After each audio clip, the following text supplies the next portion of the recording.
ఓం నమో వెంకటేశాయ. అఖిలాండకోటి బ్రహ్మాండ నాయకుడైన శ్రీ శ్రీనివాస పరబ్రహ్మ యొక్క దివ్యానుగ్రహ విశేషం చేత తిరుమల తిరుపతి దేవస్థానం వారు అనేక ధార్మిక కార్యక్రమాలు నిర్వహిస్తున్నారు. అందులో భాగంగా ప్రతిరోజు మనం శ్రీమన్ మహాభారతాంతర్గత అరణ్య పర్వలోని విశేషాలను యథాశక్తి తెలుసుకునే ప్రయత్నం చేస్తూ ఉన్నాం. ఈనాటి ప్రవచన కార్యక్రమాన్ని మంగళ పద్యాన్ని పఠిస్తూ ప్రారంభించుకుందాం.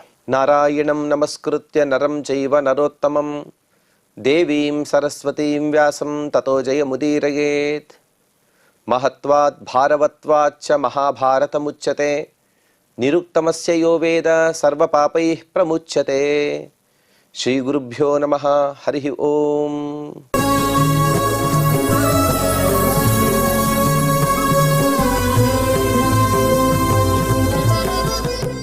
రామోపాఖ్యాన పర్వ అనే అనుపర్వను వివరిస్తూ ఉన్నారు మార్కండేయ మహర్షి గారు. అందులో భాగంగా రామ రావణ యుద్ధంలో కుంభకర్ణుడు అలాగే ఇంద్రజిత్తు ఇంకా అనేక రాక్షసులు వధింపబడ్డారు. వారి వధ తర్వాత క్రోధంతో ఊగిపోతూ సీతామ్మవారిని వధించడానికి తన కరవాలాన్ని ఎత్తాడు రావణుడు. ఆ సందర్భంలో తం దృష్ట్వా తస్య దుర్బుద్ధేః అవింధ్య పాపనిశ్చయం శమయామాస సంక్రుద్ధం శ్రూయతాం ఏన హేతునా. అవింధ్యుడు మహాధర్మాత్ముడు. రాక్షస కులంలో పుట్టినప్పటికీ కూడా త్రిజట ఇత్యాది అనేక ధర్మాత్ముని యొక్క సత్సాంగత్యాన్ని కూడా అక్కడ చేసేవాడు. అటువంటి అవింధ్యుడు ఆ పాపకార్యం నుండి తప్పించడం కోసం అక్కడికి పరిగెత్తుకుంటూ వచ్చి ఆ రావణుని యొక్క కోపాన్ని శమింపజేస్తూ ఉన్నాడు. మహారాజ్యే స్థితో దీప్తే న స్త్రియం హంతుమర్హసి హతైవేషా యదా స్త్రీ చ బంధనస్థాచ తే వశే. చాలా చక్కటి మాటను చెబుతున్నాడు అవింధ్యుడు. ఎవరైనా ఎప్పుడు కోపంలో ఉండే సందర్భంలో వారికి సంయుక్తికంగా మాట్లాడాలి, అలాగే వారి పరంగా మాట్లాడి ఉండాలి, ధర్మాన్ని కూడా వారి చేత చేయించాలి. కోపంలో ఉండే సందర్భంలో సామాన్యంగా అందరూ కూడా అధర్మాన్ని చేస్తూ ఉంటారు. ఆ సందర్భంలో చెప్పవలసిన మాటలేమో చాలా ఆలోచించి చెప్పాలి. అటువంటి మాటలనే ఈ అవింధ్యుడు చెబుతున్నాడు. అతను చెబుతున్నాడు, ఓ రాక్షసరాజా, మీరు లంకకు మహారాజుగా ఉన్నటువంటి నీవు స్త్రీని వధించడమా? స్త్రీవధ అనేది మహాపాపము. ఒక స్త్రీని వధిస్తే దాని చుట్టుపక్కల దాదాపుగా 1000 యోజనాల వరకు కూడా వర్షం కురవదు. అంతటి మహాపాతకంగా శాస్త్రం మనకు చెబుతోంది. అటువంటి స్త్రీని చంపడం అనేది మనకు ఎవరికి క్షేమకరం కాదు. కానీ అందుకోసం ఈవిడని వదిలిపెట్టమని చెప్పాడు. సరే, ఈ సమస్త రాక్షస కులం యొక్క నాశనానికి కారణం ఈవిడే అని నీవు అనుకుంటున్నావేమో, కానీ వాస్తవంగా దీనికి కారణం నీవే అని చెప్పలేడు అవింధ్యుడు. ఎందుకంటే ఆ విధంగా చెబితే ఇంకా తిరగబడతాడేమో. అందుకోసం అతను ఈ విధంగా చెబుతున్నాడు. నీవు ఆవిడని బంధించావు. బందీగా ఉండేటువంటి స్త్రీ తను చనిపోయినట్టే. ఎందుకంటే బందీగా ఉంటూ ఎంతో దుఃఖాన్ని అనుభవిస్తూ ఆవిడ జీవోత్సవంలా ఉంది కదా, కాబట్టి ఆవిడ చనిపోయినట్టే. బంధనస్థాచ తే వశే. ఇక ఆవిడకు బంధనం అనేది మరణంతో సమానము. నచైషా దేహభేదేన హతాస్యాదితి మే మతిః జహి భర్తారమేవాస్యాః హతే తస్మిన్ హతా భవేత్. ఓ రావణాసుర, నీ యొక్క కోపం ఏదుందో దాన్ని చూపించవలసిన విషయంలో ఎవరిపైనైతే చూపించాలో వారిపైన చూపించు. స్త్రీ ఆవిడ ఎక్కడ ఎంతో దుఃఖిస్తూ ఉంది. ఆవిడ చేతిలో ఎటువంటి ఆయుధాలు కూడా లేవు. నీవు ఆయుధాన్ని ఇచ్చినా కూడా ఆవిడ యుద్ధం చేసే సందర్భంలో లేదు. కానీ నీవు నీ ఆయుధాన్ని ఎవరిపైన ప్రయోగించాలో తెలుసా? రాముని పైన ప్రయోగించాలి. రాముడిని వధించాలి. రావణాసురుడు రాముడిని వధించలేడు అనే విషయం అవింధ్యుడికి తెలుసు. అందుకోసం ఈ విధంగా రెచ్చగొడుతూ ఉన్నాడు. అలాగే సీతమ్మ వారిని రక్షించాలని ఒక తహతహతో చెబుతూ ఉన్నాడు. నీవు ఆవిడని శరీరాన్ని ముక్కలు ముక్కలుగా చేయాలని అనుకుంటూ ఉన్నావేమో, కానీ ఆవిడని వధించాలంటే వాస్తవంగా నీవు రాముడిని వధిస్తే చాలు. రాముని వధను తట్టుకోలేదు కాబట్టి ఆవిడే వధింపబడుతుంది కదా. ఆ స్త్రీ హత్యా పాతకం కూడా నీకు చుట్టుకోదు కదా. నహితే విక్రమే తుల్యః సాక్షాదపి శతక్రతుః అసగృద్ధిత్వయాసేంద్రాః త్రాసితాస్త్రితశాయుధీ. ఇంకా చెబుతున్నాడు అవింధ్యుడు, నీ బలం గురించి నీకు చెప్పనా? ఎందుకంటే ఒకేసారి యుద్ధానికి వెళ్తే చాలు 33 కోట్ల మంది దేవతలను ఒకే ఉదుటన నీవు యుద్ధం చేసి వారితో గెలిచి వస్తావు. అటువంటి గొప్ప పరాక్రమం కలిగిన వాడివి నీవు. ఆ నీ పరాక్రమానికి సాటిగా ఎవరూ లేరు. ఆ రాముడు నీ ముందు నిలవగలడా? ఏవం బహువిధైర్వాక్యైః అవింధ్యో రావణం తదా క్రుద్ధం శమయామాస జగృహే చ సతద్వచః. ఆ విధంగా తన పరంగా చెబుతున్నాడు కాబట్టి రావణుడు ఆ అవిందుని యొక్క మాటలు విన్నాడు. ఇంకా అనేక మాటలు చెబుతూ అనేక విధాలుగా అతన్ని సాంత్వన పరుస్తూ ఒకవైపు రెచ్చగొడుతూ ఉన్నాడు. నీవు నీ పరాక్రమాన్ని చూపించాలంటే రాముని పైన చూపించు, యుద్ధంలో చూపించు, అంతేగాని స్త్రీ ఇక్కడ ఎటువంటి ఆయుధం లేకుండా దుఃఖిస్తూ ఉంది, ఆవిడపైన నీ పరాక్రమం చూపిస్తావు అని చెబుతూ అలాగే ధర్మబద్ధంగా కూడా మాట్లాడాడు. తన కోపాన్ని శమింపజేశాడు. అలాగే రావణుడు కూడా అవింధ్యుని మాటలు వినేటువంటి పరిస్థితికి వచ్చేశాడు. నిర్యాణే సమతిం కృత్వా నిధాయాసిం క్షపాచరః ఆజ్ఞాపయామాస తదా రథో మే కల్పితామితి. తర్వాత నిశ్చయించుకున్నాడు ఇక తను యుద్ధానికి వెళ్ళాలని. అందుకోసం ఎత్తినటువంటి కరవాలాన్ని కిందికి దించి దాన్ని పక్కన పెట్టాడు. పక్కన పెట్టి అక్కడ ఉండేటువంటి తన అమాత్యులని ఆదేశిస్తున్నాడు, ఇక నా రథాన్ని సిద్ధం చేయండి, నేనే ఇప్పుడు యుద్ధానికి వెళ్ళబోతూ ఉన్నాను అని తన యుద్ధానికి బయలుదేరుతున్నాడు అని చెబుతూ ఇక్కడికి 289వ అధ్యాయాన్ని పూర్తి చేసుకుని ఇక 290వ అధ్యాయంలో మార్కండేయ మహర్షి గారు ఈ విధంగా చెబుతూ ఉన్నారు. మార్కండేయువాచ తతక్రుద్ధో దశగ్రీవః ప్రియే పుత్రే నిపాతితే నిర్యయో రథమాస్తాయ హేబరత్త విభూషితం. ఎంతో కోపంతో ఉండేటువంటి ఆ దశగ్రీవుడు తన ప్రియుడైనటువంటి కుమారుడు అనగా ఇంద్రజిత్తు వధ జరిగిన తర్వాత ఆ అవింధుని యొక్క మాటలు విని బంగారము దాంతోపాటు రత్నాల యొక్క తాపడం చేసినటువంటి గొప్ప రథాన్ని తను అధిరోహించి తను యుద్ధం కోసం బయలుదేరుతూ ఉన్నాడు. సవృతో రాక్షసైర్ఘోరైః వివిధాయుధ పాణిభిః అభిదుద్రావ రామం సహా యోధయన్ హరియుథపాన్. అతని చుట్టూ అనేక రాక్షస వీరులు వచ్చారు. వారందరూ కూడా నానా విధమైనటువంటి ఆయుధాలను ధరించారు. కొన్ని వేల లక్షల మంది రాక్షసులు వారితో పాటు తన యుద్ధానికి వెళ్ళి రాముని వైపు దూసుకు వెళ్తూ అలాగే తన సైన్యాన్ని కూడా వానర సైన్యాన్ని వధించమని ఆజ్ఞాపిస్తూ తను కూడా అలా రాముని యొక్క వధ కోసం బయలుదేరాడు. తమాద్రవంతం సంక్రుద్ధం మైంద నీల నలాంగదాః హనుమాన్ జాంబవాంశ్చైవ ససైన్యాః పర్యవారయన్. ఆ విధంగా దూసుకు వచ్చేటువంటి రావణుని చూశారు రాముని పక్షంలో ఉన్న వారందరూ కూడా. అప్పుడు మైందుడు, నీలుడు, నలుడు, అంగదుడు, హనుమంతుడు, జాంబవంతుడు వీరందరూ కూడా వచ్చి వారితో పాటు పెద్ద సైన్యాన్ని కూడా తీసుకుని వచ్చి ఆ రావణుని 4 వైపులా కూడా చుట్టుముట్టారు. తే దశగ్రీవ సైన్యం తత వృక్ష వానర పుంగవాః ద్రుమైర్విధ్వంసయాంశ్చక్రుః దశగ్రీవస్య పశ్యతః. రావణుడు చూస్తూనే ఉన్నాడు. రావణుని ముందే రావణుడు చూస్తూ ఉండగానే వీరందరూ కూడా ఎవరు అంటే మైందుడు, నీలుడు ఇత్యాదులందరూ కూడా అలాగే వారి సైన్యంలో ఉండేటువంటి వానర శ్రేష్ఠులు అలాగే భల్లూకాలు వీరందరూ కూడా కలిసి అక్కడ ఉండేటువంటి చెట్లతో రాక్షసుల యొక్క సైన్యాన్ని సంహరించసాగారు. తతస్స సైన్యమాలోక్య వధ్యమాన మరాతిభిః మాయావీ చాస్త్రజన్మాయాం రావణో రాక్షసాధిపః. తన సైనికులందరూ కూడా తన శత్రుపక్షంలో ఉండే వారి చేత హతమార్చబడుతూ ఉన్నారు. ఆ దృశ్యాన్ని చూశాడు మాయావి అయినటువంటి రావణుడు. ఇక తన మాయను ప్రకటించాలి, తనొక మాయను సృష్టి చేయాలని తన మనసులో సంకల్పించాడు. తస్య దేహ వినిష్క్రాంతాః శతశోత సహస్రశః రాక్షసాః ప్రత్యదృశ్యంత శరశక్తృష్ట్య పాణయః. అతని మాయ ఎలా ఉన్నదంటే తన శరీరం నుండి కొన్ని కోట్ల మంది రాక్షసులను సృష్టిస్తూ ఉన్నాడు. వారందరూ కూడా భయానకమైనటువంటి ఆకారం కలిగిన వారు. అలాగే వారి చేతిలో కొన్ని ఆయుధాలు కూడా ఉన్నాయి. బాణాలు, శక్తి, వృష్టి మొదలైనటువంటి అనేక ఆయుధాలను పట్టుకుని ఇతని శరీరం నుండి కొన్ని కోట్ల మంది మాయా రాక్షసులు పుట్టుకు వస్తూ ఉన్నారు. తాన్ రామో జగ్నివాన్ సర్వాన్ దివ్యేనాస్త్రేణ రాక్షసాన్ అథ భూయోపి మాయాం సహ వ్యదధాత్ రాక్షసాధిపః. అలా కొన్ని కోట్ల మంది రాక్షసులు వస్తూ ఉన్నారు. కానీ రాముడు మాత్రం వచ్చిన వారిని వచ్చిన వెంటనే అలాగే వధిస్తూ ఉన్నాడు. తన బాణాలని ప్రయోగించి వారిని అందరూ కూడా తన అస్త్ర పరంపర చేత వచ్చినటువంటి మాయా రాక్షసులను వధిస్తూ ఉన్నాడు. కానీ రావణుడు ఊరుకోవటం లేదు. రాముడు ఎంతగా అయితే వధిస్తున్నాడో దానికి రెండింతులుగా, దానికి రెట్టింపుగా తను రాక్షసులను అనగా మాయా రాక్షసులను సృష్టిస్తూ ఉన్నాడు. కృత్వా రామస్య రూపాణి లక్ష్మణస్య చ భారత అభిదుద్రావ రామం చ లక్ష్మణం చ దశాననః. ఉన్నట్టుండి తన మాయా యొక్క యుద్ధాన్ని కాస్త మార్చాడు రావణుడు. ఏం చేశాడంటే, తన శరీరంలో ఉండేటువంటి పుట్టిన రాక్షసులు ఎలా ఉన్నారంటే సాక్షాత్తుగా రామలక్ష్మణుల లాంటి రాక్షసులని సృష్టిస్తూ ఉన్నాడు.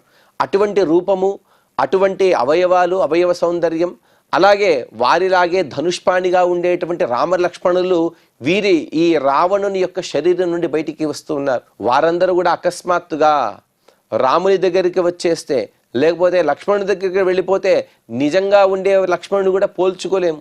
అటువంటి నిజమైన రామ లక్ష్మణులాగే ఉండే వారినే తను సృష్టిస్తూ ఉన్నాడు. సృష్టించే సందర్భంలో వారందరూ కూడా, అనగా ఇతని శరీరం నుండి పుట్టినటువంటి రామ లక్ష్మణ రూపంలో ఉండేటువంటి రాక్షసులందరూ కూడా వానర సైన్యం వైపు దూసుకు వెళ్తూ ఉన్నారు. తతస్తే రామమార్చంతః లక్ష్మణం చ క్షపాచరాః అభిపేతుస్తదా రామం ప్రగృహీత శరాసనాః. తర్వాత రాక్షసులు కూడా ధనుర్బాణాలను తీసుకుని రామ లక్ష్మణులు బాధిస్తూ వారిపై కూడా విరుచుకుపడ్డారు. ఈ రామ లక్ష్మణులాగా ఎందుకు సృష్టించాడంటే, రాముడెవరు లక్ష్మణుడెవరు తెలియక నిజమైనటువంటి రాముడు లక్ష్మణుడే వానర సైన్యం చేత వధింపబడాలి. ఈ విషయాన్ని ఆలోచించి ఇటువంటి కపటోపాయాన్ని ఆలోచించాడు రావణుడు. అంటే నిజమైనటువంటి రామ లక్ష్మణుడు పోల్చుకోలేక వారిలో వారే కొట్టుకుంటూ అందరూ చనిపోవాలి అని తను అనుకున్నాడు. తాం దృష్ట్వా రాక్షసేంద్రస్య మాయామిక్ష్వాకునందనః ఉవాచ రామం సౌమిత్రిః అసంభ్రాంతో బృహద్వచః. రాక్షస రాజు అయినటువంటి ఆ రావణుని యొక్క మాయను చూశాడు లక్ష్మణుడు. అతను కొంచెం కూడా భయపడటం లేదు. ఎందుకంటే తన అన్నగారు వచ్చిన వారిని వచ్చిన విధంగానే వధిస్తున్నారు కాబట్టి వారు తమలో కలిసే సందర్భమే లేదు. అలాగే నిజమైనటువంటి రాముని పోల్చుకోగలడు లక్ష్మణుడు. అందుకోసం తను రాముడితో ఈ విధంగా మహత్తరమైనటువంటి మాటలు చెబుతూ ఉన్నాడు. లక్ష్మణ ఉవాచ జహీమాన్ రాక్షసాన్ పాపాన్ ఆత్మనః ప్రతిరూపకాన్ జఘాన రామం స్థాన్శ్చాన్యాన్ ఆత్మనః ప్రతిరూపకాన్. ఓ అన్నగారు, ఓ భగవన్, నీ రూపంతో సమానమైనటువంటి అలాగే నా రూపంలో కూడా వచ్చేటువంటి రాక్షసులను వెంటనే వధించండి. ఎందుకంటే ఆ విధంగా వధించకపోతే వారు మనలో కలిసిపోతారు. వానరులు రాముడెవరు, నిజమైన రాముడెవరు, నిజమైన లక్ష్మణుడెవరు పోల్చుకోలేక అలాగే వారి సంతతి పెరిగిపోతే మనం వారిని తర్వాత ఆపలేం కదా. అందుకోసం వెంటనే వారిని వధించండి అని తను ప్రార్థిస్తూ, వెంటనే శ్రీరాముడు కూడా రావణ మాయా నిర్మితులైనటువంటి రామ లక్ష్మణులను అలాగే మిగతా రాక్షసులను కూడా వేగంగా సంహరించసాగాడు. తతో హర్యశ్వయుక్తేన రథేనాదిత్యవర్చస ఉపతస్థే రణే రామం మాతలి శక్రసారథి. ఇదే సరైనటువంటి సందర్భం. కర్మ ధర్మ సంయోగం అని అంటూ ఉంటాం కదా. ఆ విధమైనటువంటి ఒక విచిత్రమైనటువంటి సందర్భాన్ని మార్కండేయ మహర్షి గారు ఇక్కడ చెబుతున్నారు. ఎక్కడ రామ రావణ యుద్ధం, ఇంద్రజిత్తు, కుంభకర్ణుడు వీరందరూ కూడా వధింపబడ్డారు. అలాగే వచ్చినవాడు రావణుడు. రావణుడు చూస్తే దేవతలందరూ కూడా ఎంతో హడలిపోతారు. కానీ అదే సందర్భంలో ఇంద్రుడు ఎంతో ధైర్యంతో ఒక నిర్ణయాన్ని తీసుకొని తన సారథి అయినటువంటి మాతలిని తన రథంతో సహా పంపించాడు. ఆ సమయంలో ఇంద్రుడి సారథి అయిన మాతలి ఆకుపచ్చు గుర్రాలతో కూడినటువంటి పూంచినటువంటి ఒక రథాన్ని తీసుకొని ఆ రణభూమిలో రాముని దగ్గరికి వచ్చాడు. వచ్చినటువంటి మాతలి రామునితో ఈ విధంగా మాట్లాడుతూ ఉన్నాడు. అయం హర్యశ్వయుక్ జైత్రో మఘోన స్యందనోత్తమః అనేన శక్రకాకుత్స్థ సమరే దైత్యదానవాన్ శతశః పురుషవ్యాఘ్ర రథోదారేణ జగ్నివాన్. ఓ శ్రీరామచంద్ర ప్రభు, నీకు నమస్కారాలు. అదిగో నేనేదైతే రథాన్ని తీసుకువచ్చానో, ఆకుపచ్చ రంగుతో ఉండేటువంటి గుర్రాలు, వాటితో పూంచబడినటువంటి ఈ రథం సాక్షాత్తుగా దేవేంద్రునిది. అతనే ఈ రథాన్ని నీకోసం పంపాడు. ఈ రథాన్ని అధిరోహించే ఎందరో దైత్యులను, ఎందరో దానవులను తను సంహరించాడు. అటువంటి దివ్యరథం నీకోసం వచ్చింది. తదనేన నరవ్యాఘ్ర మయాయత్తేన సంయుగే సంజనేన జహి క్షిప్రం రావణం మాచిరం కృతాః. అటువంటి రథాన్ని తమరు అధిరోహించండి, నేను మీకు సారథిగా ఉంటాను. అలాగే ఈ రథాన్ని అధిరోహించడానికి ఎటువంటి సందేహం వద్దు, అలాగే ఆలస్యం కూడా చేయవద్దు. వెంటనే రండి, మనం వెంటనే మీరు రావణుడిని సంహరించాలి అని ప్రార్థించాడు. ఇత్యుక్తో రాఘవస్తథ్యం వచో శంకత మాతలేహే మాయేషా రాక్షసస్యేతి తమువాచ విభీషణః నేయం మాయా నరవ్యాఘ్ర రావణస్య దురాత్మనః. ఈ విధంగా చెప్పిన తర్వాత రామునికి కాస్త అనుమానం కలిగింది. రావణుడే తన మాయ చేత ఈ మాతలిని అలాగే ఇంద్రుని యొక్క రథాన్ని సృష్టించాడో ఏమో, ఇది కూడా మాయారథమో ఏమో అని సందేహపడ్డాడు శ్రీరామచంద్రుడు. సందేహపడుతూ ఆ రథాన్ని అధిరోహించాలా వద్దా అని ఆలోచిస్తూ ఉన్నాడు. ఆ ఇంగితాన్ని తెలుసుకున్నటువంటి విభీషణుడు దగ్గరికి వచ్చి శ్రీరామచంద్రుడికి విన్నవించుకుంటూ ఉన్నాడు. శ్రీరామచంద్ర, ఇది సాక్షాత్తుగా దేవేంద్రుని రథమే, ఇది దురాత్ముడైనటువంటి రావణుని మాయ కాదు, అందుకోసం ఎటువంటి సందేహం లేక తదా తిష్ఠరథం శీఘ్రం ఇవ మైంద్రం మహాద్యుతే తతః ప్రహృష్ట కాకుస్థ తథేత్యుక్త్వా విభీషణం రథేనాభిపపాతాథ దశగ్రీవం వృషాన్వితః. అందుకోసం ఎటువంటి సందేహం వద్దు, మీరు త్వరగా ఈ రథాన్ని ఎక్కండి అనగానే శ్రీరాముడు కూడా ప్రసన్న వదనంతో విభీషణునికి అలాగే అని చెప్పి తను పౌరుషంగా రావణాసురుని వైపు చూస్తూ అతని వైపు దూసుకు వెళ్తూ ఉన్నాడు. హాహా కృతాని భూతాని రావణే సమభిద్రుతే సింహనాదా సపటాహ దివి దివ్యాస్తథానదం దశకంధర రాజసూన్వోహో తథా యుద్ధమభూన్మహత. ఇంతవరకు కూడా రావణునికి ప్రతిగా యుద్ధానికి ఎవరు కూడా యుద్ధానికే వెళ్ళలేదు. అందులోనూ కూడా కుంభకర్ణుని యొక్క వధ, ధూమ్రాక్షుడు, చివరికి ఇంద్రజిత్తు కూడా వధింపబడ్డాడు. ఈ అన్ని విషయాలు కూడా దేవతలకి తెలిసిపోయాయి. వారెంతో ఆనందంతో ఉన్నారు. రావణో లోకరావణ, సమస్త లోకాన్ని కూడా పీడించినటువంటి ఆ రావణుని పీడ తొలగిపోతూ ఉంది అని తెలుసుకుని వారందరూ కూడా ఎంతో ఆనందంతో ఉన్నారు. అదే సందర్భంలోనే సమస్త ప్రాణులు కూడా అక్కడ హాహాకారాలు చేస్తున్నాయి. అంటే ఎవరైతే దుష్టులుగా ఉన్నారో వారు బాధపడుతున్నారు, ఎవరైతే రాముని పక్షంలో ఉన్నారో, సజ్జన పక్షపాతులుగా ఉన్నారో వారు ఎంతో ఆనందంతో గెంతులేస్తున్నారు. దేవలోకంలో ఢంకాలు మోగాయి, వారందరూ కూడా భేరీనాదాన్ని చేస్తున్నారు, గట్టిగా సింహనాదాలు చేస్తున్నారు. దశకంధరుడైనటువంటి ఆ రావణునికి అలాగే రాజకుమారుడైనటువంటి శ్రీరామునికి ఇక యుద్ధం అనేది ప్రారంభమైనది. అది కూడా మహత్యుద్ధం, గొప్ప యుద్ధం ప్రారంభమైనది. అలబ్ధోపమన్యత్ర తయోరేవ తథాభవత్ సరామాయ మహాఘోరం విససజ్జ నిశాచరః. ఈ ప్రపంచంలో వారి యుద్ధానికి పోలికే లేదు. అలబ్ధోపమన్యత్ర, రామ రావణయోరిద్ధం రామ రావణయోరివ అని చెబుతుంది సుభాషితకారులు. ఎందుకంటే వారి యొక్క యుద్ధాన్ని దేనికి కూడా పోల్చలేము. ఇద్దరు కూడా నాదే జయం అన్నట్టుగా పరస్పరంగా ఎంతో గట్టిగా ఢీకొన్నవారు వారిద్దరు కూడా. అటువంటి యుద్ధం, ఆ యుద్ధానికి వారే సాటి. ఆ యుద్ధం ఎలా ఉన్నది అంటే ఇంద్రుడి వజ్రాయుధంతో బ్రహ్మదండంతో సమానమైనటువంటి భయానకంగా అక్కడ కనబడుతుంది. అప్పుడు రావణాసురుడు కూడా వెంటనే వజ్రాయుధంతో సమానమైనటువంటి ఒక త్రిశూలాన్ని తీసుకుని రాముని పైన ప్రయోగించాడు. శూలమింద్రాశని ప్రఖ్యం బ్రహ్మదండమివోద్యతం తచ్చూలం సత్వరం రామః చిచ్ఛేద నిశితైశ్వరైః. ఆ శూలం అలా వేగంగా వస్తుంది, అది కూడా నిప్పులు కక్కుకుంటూ వస్తుంది ఆ శూలం. అటువంటి శూలాన్ని చూసినటువంటి రాముడు వెంటనే పదునైన బాణాలను ప్రయోగించి దాన్ని ఖండించి వేశాడు. తద్దృష్ట్వా దుష్కరం కర్మ రావణం భయమావిశత తతక్రుద్ధస్స సజ్జాషు దశగ్రీవ శితాంశరాన్. ఇంతవరకు కూడా తన శూలానికి ఎదురు లేదు. కానీ ఎవరి చేత అయితే తనకు ఆపద లేదని అనుకున్నాడో అటువంటి మానుష రూపంలో వచ్చాడు శ్రీరాముడు.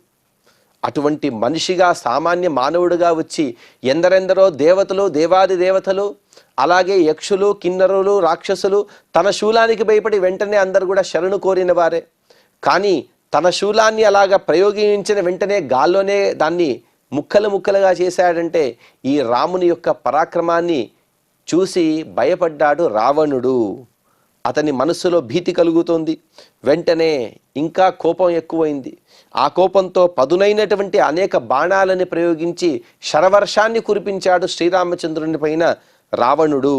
సహస్రాయుతుషో రామే శస్త్రాని వివిధాని చ తతో భుషుండీ శూలాని ముశలాని పరశ్వధాన్ శక్తిశ్చ వివిధాకారాః శతగ్నిశ్చ శితాన్క్షురాన్. ఆ సమయంలో తన యొక్క అపజయాన్ని కాస్త తెలిసి వచ్చింది. వెంటనే ఇక దాన్ని తట్టుకోలేకపోయాడు. సంభావితస్య చాకీర్తి మరణాదతిరిచ్యతే అని ఏ విధంగా అయితే అనుకుంటామో అదే విధంగా మూర్ఖుడుగా ఉన్నవాడు కూడా పట్టుదలతో ఉంటాడు. అది కూడా పిచ్చి పట్టుదల అంటారు కదా, అదొక ఉన్మాదం.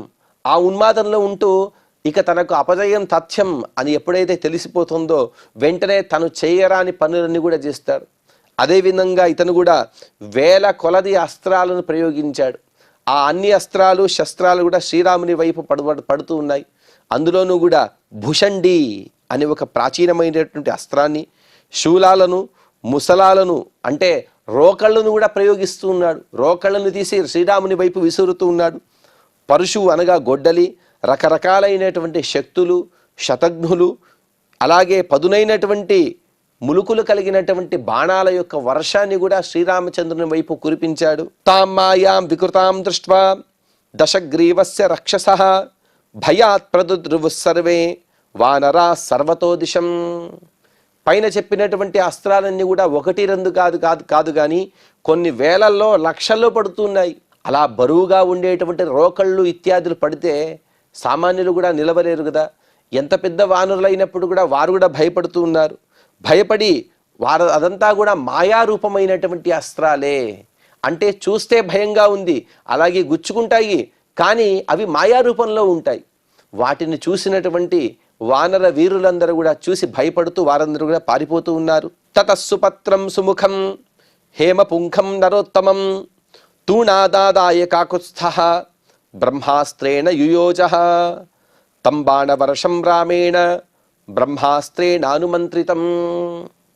ఇక అప్పుడు శ్రీరామచంద్రుడు అందమైనటువంటి బంగారపు రెక్కలు కలిగినటువంటి అలాగే ఉత్తమమైనటువంటి అగ్రభాగం అనగా బాగా తీక్ష్ణంగా ఉండేటువంటి అగ్రభాగాన్ని కలిగిన ఒక శ్రేష్ఠ బాణాన్ని తన అమ్ముల పొది నుండి తీశాడు. తీసి దానికి బ్రహ్మాస్త్రం యొక్క మంత్రంతో, దానికి బ్రహ్మాస్త్రానికి ఏవైతే మంత్రాన్ని ప్రయోగిస్తామో అటువంటి బ్రహ్మాస్త్ర మంత్రంతో దాన్ని అభిమంత్రణ చేశాడు. ఇక బ్రహ్మాస్త్రాన్ని ప్రయోగించబోతున్నాడు శ్రీరామచంద్రుడు. ఆ వృత్తాంతాన్ని మనం తదుపరి ప్రవచనంలో తెలుసుకునే ప్రయత్నం చేద్దాం. ఈనాటి ప్రవచన కార్యక్రమాన్ని శ్రీ వెంకటేశ్వర స్వామి వారి పాద పద్మములు ఎందు సమర్పణ చేస్తూ క్షమా ప్రార్థన మరియు మంగళ పద్యాన్ని పలుకుదాం. యదక్షర పదభ్రష్టం మాత్రాహీనం చ యద్భవేత్ తత్సర్వం క్షమ్యతాం దేవ నారాయణ నమోస్తుతే. శ్రియః కాంతాయ కళ్యాణ నిధయే నిధయేర్థినాం శ్రీవేంకట నివాసాయ శ్రీనివాసాయ మంగళం.